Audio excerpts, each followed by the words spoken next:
Entonces, esta ley lo que ha hecho es obligar a que sea el arrendador el que deba asumir esos costes de gestión.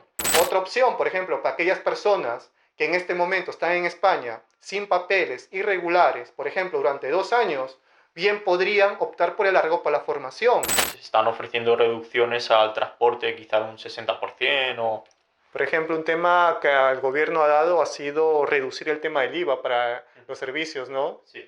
Determinados servicios como la luz creo que se puede optar por dos tipos de tarifas. Una tarifa que es la regulada por el gobierno y una tarifa que es la de libre mercado.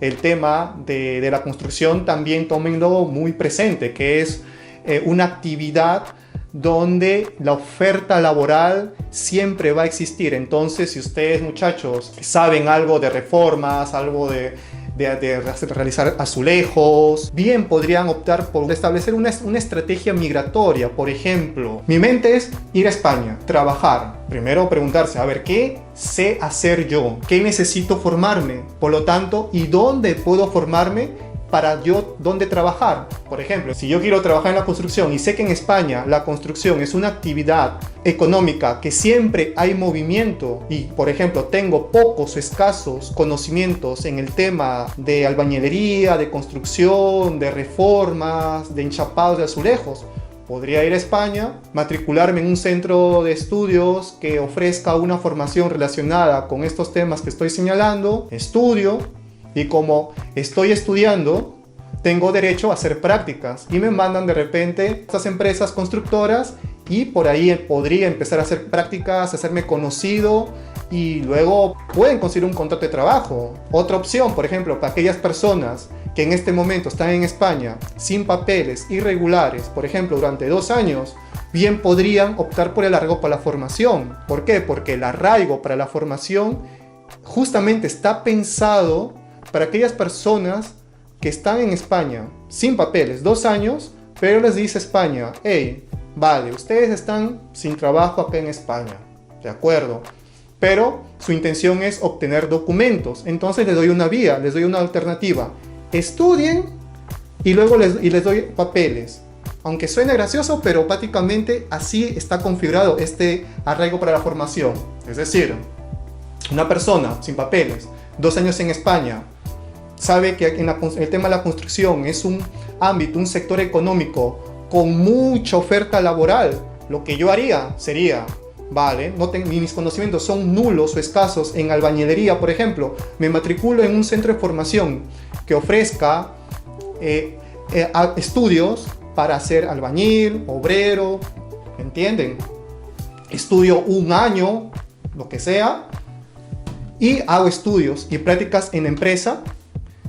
Y después con mi título ya puedo optar por obtener luego un permiso de residencia y permiso para laborar vía contrato de trabajo con alguna empresa constructora que me ha hecho una oferta laboral. ¿Por qué? Porque justamente España es un sector que siempre está en movimiento. ¿Cómo va el tema de alquileres? ¿Está caro alquilar un piso, un departamento? Sí, lo cierto, Luis, es que esta cuestión muchas veces también se la plantean personas que conozco de Rumanía que me preguntan ¿podría venir aquí a vivir a España con ciertas garantías de poder encontrar pronto un inmueble o en las grandes ciudades que al fin y al cabo son las que ofrecen oportunidades de desarrollarte laboralmente, por ejemplo? Creo, Luis, que resulta también interesante y muy brevemente hablar de, concretamente para el público joven que nos escuche, hablar de ayudas que ofrece el gobierno, no solo para el alquiler, sino para la adquisición de vivienda. En el ámbito del alquiler, si no recuerdo mal, a jóvenes menores de 35 que cumplan una serie de requisitos económicos, ahora a bote pronto no recuerdo, pero quizá que su renta no supere el triple del IPREM, que es sería el salario mínimo interprofesional, efectivamente. Ofrecería cierto tipo de ayudas a estos jóvenes para el alquiler de la vivienda y también para la adquisición. Si no estoy equivocado, la Comunidad Valenciana ofrece cierto tipo de ayudas a jóvenes que se instalen en pequeños pueblos, como tú decías, Luis. En este caso, creo recordar menores a 5.000 habitantes. Y eso, por ejemplo, tú lo has visto, es un caso concreto aquí en la Comunidad Valenciana. Estas ayudas que conozco para la adquisición de viviendas sí que las conozco particularmente en la Comunidad Valenciana. Quizás sean también otras comunidades las que desarrollen este tipo de ayudas, pero la ayuda al alquiler creo que es una ayuda a nivel estatal. Vale. O podría ser también a nivel autonómico. Sin embargo, creo que este tipo de ayudas se van a globalizar quizá a todo el territorio. Este tipo de ayudas focalizadas a los jóvenes. Por ejemplo, ¿y cómo va el tema de comprar una vivienda en cuanto al tema de las hipotecas? ¿Qué tipo de interés actualmente están optando las entidades bancarias? ¿Un tipo de interés fijo o un tipo de interés variable? ¿Y eso cómo puede repercutir a largo o mediano plazo en el pago, pues, de la hipoteca? Pues este es un tema, Luis, que ha cambiado mucho en este último tiempo.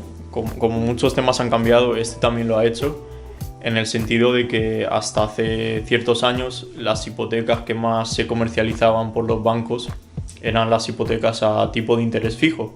Sí. Es decir, se pacta un tipo de interés del 4% y este va a ser el tipo de interés que tú vas a pagar a lo largo de la vida de todo este préstamo hipotecario. Sin embargo, a raíz dicen del COVID, de la guerra y estas crisis, las entidades bancarias han visto que ya no les interesa pactar una hipoteca tipo fijo, sino que les interesa pactar una hipoteca tipo variable, porque el Euribor y todo está al alza. Entonces, como entidad bancaria, entidad privada, se quiere lucrar de este tipo de devenir económico de la economía y obtener más beneficio. Ya ha dejado de interesarle este tipo de hipotecas a tipo de interés fijo, que antes se interesaban porque los intereses estaban muy bajos, y si el interés estaba al 1, al banco le convenía cobrar siempre un 4, asegurarse de cobrar un tipo de interés mayor al que podría estar en el mercado. Sin embargo, ahora pasa al revés. Si el banco no le interesa pactar un tipo de un 4, cuando en el mercado puede fluctuar a un 8% en el Euribor, por ejemplo. Y son las hipotecas que se están empezando a comercializar ahora. Hipotecas a tipo de interés variable. Por ejemplo, digamos, en términos concretos, por ejemplo, digamos que yo tenga interés en comprar un departamento de 100.000 euros. Vale, voy a la entidad X y me pone un tipo de interés variable de, por ejemplo, del 4%. Finalmente, esos 100.000 euros que me está prestando el banco por adquirir esta vivienda, ¿cuánto afectaría a mi bolsillo a cuando finalice el contrato? O sea, ¿cuánto pagaría más a que si hubiese sido un interés de tipo fijo? Claro, eso dependería mucho de la fluctuación económica. Si optas por un tipo de interés fijo, ya al momento de suscripción del préstamo vas a saber ese monto de intereses, ese monto de dinero que tú vas a destinar a los intereses remuneratorios que abones por el dinero que te han prestado. Sin embargo, siendo el interés variable, es un campo muy incierto, efectivamente, a no ser que el banco ponga una cláusula techo. Una cláusula techo es una cláusula que implica que si el tipo de interés alcanza determinado punto, el banco ya no te va a cobrar por encima de ese punto. Sería lo contrario a lo que se ha comercializado mucho en España, que es la cláusula suelo, que era la inversa. Si antes el tipo de interés estaba tan bajo que te decían, si el tipo de interés llega tan bajo, incluso alcanza porcentajes negativos, esta cláusula supone que tú vas a pagar siempre este mínimo. Ahora, quizá para comercializar préstamos a tipo de interés variable, que como tú dices, bien son inciertos, quizá puedan optar por poner esta cláusula techo y decir, si bien el interés es variable, vas a pagar lo máximo esto.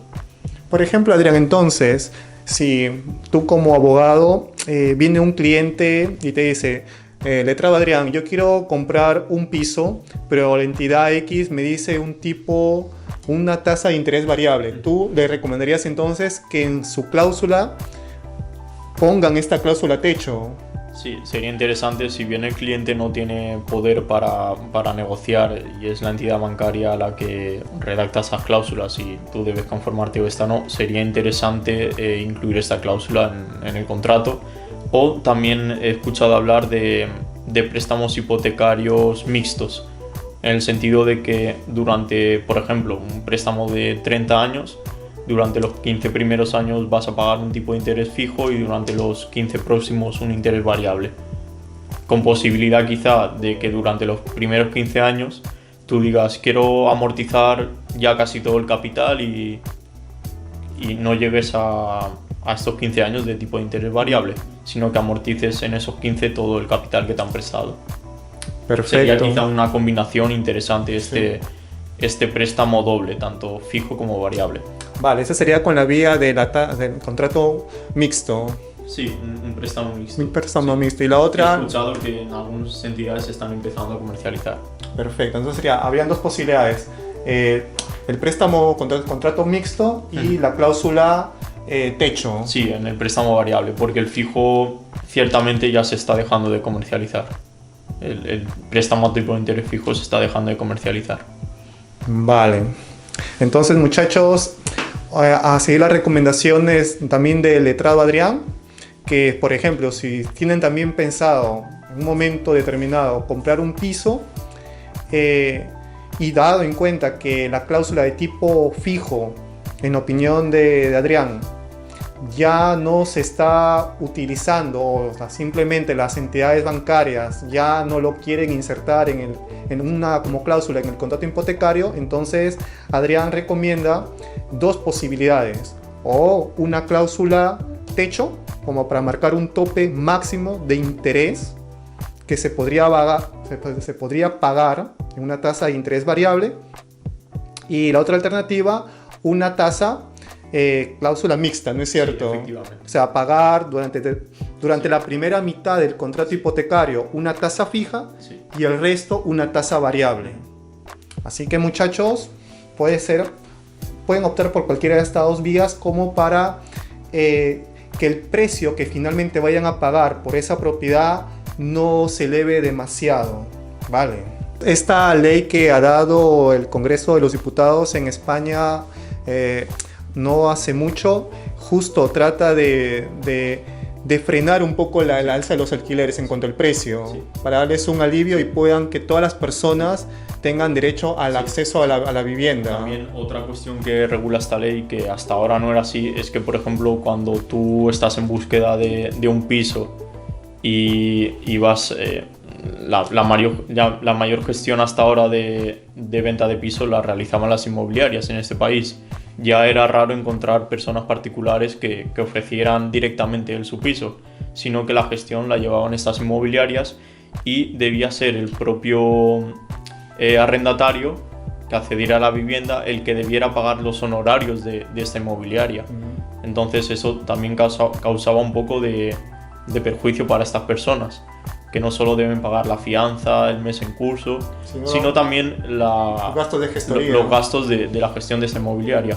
Entonces esta ley lo que ha hecho es obligar a que sea el arrendador el que deba asumir esos costes de gestión, ya que él es el que ha decidido que sea una empresa la que lleve la gestión de su piso de alquiler o venta. Es un tema que ha estado hace poco en boca de todos. ¿Qué tan caro es el servicio de agua o el servicio de luz en España? Sí, el problema creo que en este ámbito, sin tener mucho conocimiento sobre este sector, es que estos servicios se prestan por empresas privadas que, con un poco la excusa de la crisis económica, las guerras que están habiendo, están encareciendo la prestación de estos servicios. No solo... Entiendo mi poco conocimiento, no solo por el consumo que tú tengas, sino por los impuestos que llevan aparejados de estos servicios, con estas excusas de la crisis, y estas empresas quizás están lucrando más con el tema energético, no solo eléctrico, sino el ámbito del gas, que dicen que proviene de estos países y por estos problemas se está encareciendo. Entonces al final las consecuencias de estas crisis y guerras las pagamos los consumidores, viendo que nuestra factura se encarece cada vez más en estos ámbitos. Por ejemplo, un tema que el gobierno ha dado ha sido reducir el tema del IVA para los servicios, ¿no? Sí. Los servicios de agua, luz. Ahora creo que para el servicio de luz el IVA ahora está en 10%, ¿no? Sí, y también creo recordar y repito, en mi caso conocimiento en esta materia, en determinados servicios como la luz creo que se puede optar por dos tipos de tarifas. Una tarifa que es la regulada por el gobierno y una tarifa que es la de libre mercado. Esta tarifa de libre mercado tendría sus ventajas en otros tiempos en los que el precio de estos recursos fuera mucho más bajo, pero ahora entiendo que no interesa para nada porque el libre mercado, los precios de este están fluctuando todo el tiempo al alza. Entonces quizá interesa más esta tarifa que ofrece el gobierno, que está regulada por este y permite que estos precios no suban tanto a raíz de determinados hechos como una crisis, una guerra o vale. No dejar al libre albedrío del mercado el precio de bienes tan básicos como puede ser la luz, el agua y el gas. Y el gas, efectivamente. Por ejemplo, Adrián, y el tema del transporte público, ¿qué opinión tienes del servicio que se ofrece acá, por ejemplo, en Valencia? Pues creo que habiendo viajado a otras ciudades, creo que en Valencia se está alcanzando el nivel de quizá otras ciudades europeas en el sentido de interconectar todos los lugares ofreciendo una buena conexión de transporte público, no solo de autobús sino líneas de metro, y creo que las grandes ciudades como puede ser en nuestro caso Valencia, Madrid, Barcelona ofrecen un buen servicio de transporte público para poder acceder a cualquier zona de la ciudad. También en este ámbito de la movilidad se están ofreciendo últimamente ayudas también para la gente joven, en el sentido de ofrecer para menores, creo que era de 25 años, transporte tanto de bus como de metro gratuito, por el simple hecho de ser menor de 25, o también independientemente de que seas menor de 25, se están ofreciendo reducciones al transporte, quizá un 60%, o lo que te permite una adquisición mucho más barata. Y por ejemplo en una ciudad como Valencia, que es así no muy grande pero a la vez pequeña, pues el transporte público es un buen medio para desplazarte y más con estos beneficios económicos. Pues atención chicos, también es un buen dato que acá Adrián acaba de comentar sobre básicamente el servicio público gratuito para chicos de hasta 25 años de edad, simplemente demostrando que no se ha superado esa edad y se tendría derecho a este beneficio. Y ahora Adrián, bueno, después de haber comentado un poquito de España, cuéntanos, ¿qué conoces de Latinoamérica? Pues la impresión así a primera que tengo de Latinoamérica, si bien es cierto que no es mala, es una impresión de unos países que llevan mucho tiempo atravesando una crisis no solo económica, sino política, y países en cierto modo un poco inestables, se podría decir. Sí. Me puedes decir tú mejor, Luis, la experiencia que has tenido ahí. Sí. Es decir, no es una imagen mala, pero sí una imagen de países, no por culpa de sus ciudadanos, sino yo creo que más bien de la clase política, me podrás confirmar tú, sí, que ha llevado a que estos países pues atraviesen crisis económicas, muchos cambios de gobiernos que al final provocan inestabilidad en muchos ámbitos de la vida. Sí, yo por ejemplo, mi nacionalidad es peruana y en Perú te cuento que tenemos una crisis, más que económica, es una crisis política. Hemos tenido desde el 2016 6 o 7 presidentes. Suena gracioso, pero hemos tenido un presidente cada año. O sea, cada año siempre nos llaman a elecciones, porque el 2018 hay elecciones, el 19 otra elección. ¿Y por qué motivos se preguntarán? Porque al presidente de turno que lo eligen, o le dan golpe de Estado, o le quieren dar un golpe de Estado, o simplemente lo vacan por incapacidad, por temas de corrupción, qué sé yo. Y claro, eso finalmente repercute en el desarrollo, en el sostenimiento de un país. Dime. Y Adrián, y por ejemplo, ¿tú animarías a los chicos de Latinoamérica a viajar, a venir a España? Sí, les animaría porque España y un poco junto con los países europeos es un país con una cultura, entiendo, muy arraigada, una cultura que es bonita de conocer. Creo que es un país muy interesante para conocer en ese ámbito cultural. Exactamente, chicos. Y yo también les comentaría que sí, España es un país genial. Es un país muy amigable con las personas migrantes, por lo general. Obviamente, en cada país siempre hay personas buenas y malas, obvio. Por ejemplo, en Perú es lo mismo. Pero la tónica, digamos que la mayoría, la parte, las personas siempre son buenas, siempre están con ánimo de ayudar, de orientarte, de echarte una mano. Efectivamente, España como que se ha convertido en un país muy multicultural. Y creo que eso por la mayoría de los españoles se está llevando bien, porque muchos, como se debe pensar, esta multiculturalidad enriquece al país. Así que, no sé, Adrián, tengas o quisieras algo más que agregar, o por ejemplo, quisieras visitar algún país de Latinoamérica. Pues sí, por lo que me dices de Latinoamérica, siempre he tenido curiosidad de viajar, porque también creo que la cultura latinoamericana es una cultura muy arraigada y enriquecedora por grandes civilizaciones que hubieron en estos países, ¿no? Así a bote pronto la civilización azteca, maya, como que ha dejado cosas muy bonitas de ver, y son aspectos que creo que se debería ver por lo menos una vez en la vida, ¿no? Estos monumentos que dejaron construidos. También creo el ámbito paisajístico, ¿no? Sí. Como que es el ámbito gastronómico, que Claro. algún día me deberás invitar a probar. La comida peruana, sí, obviamente. efectivamente. Entonces sí, me gustaría mucho, y para cerrar esta entrevista creo que sería importante que personas con aspiración de venir, emigrar a España particularmente, pero también a otros países, que tomen estos humildes consejos que hemos podido dar, ¿no?, en esta entrevista, ¿no? Sí, sí. Y hacerse una idea de este tipo de cuestiones que suponen emigrar a otro país, y las dificultades que derivan un poco de este tema migratorio.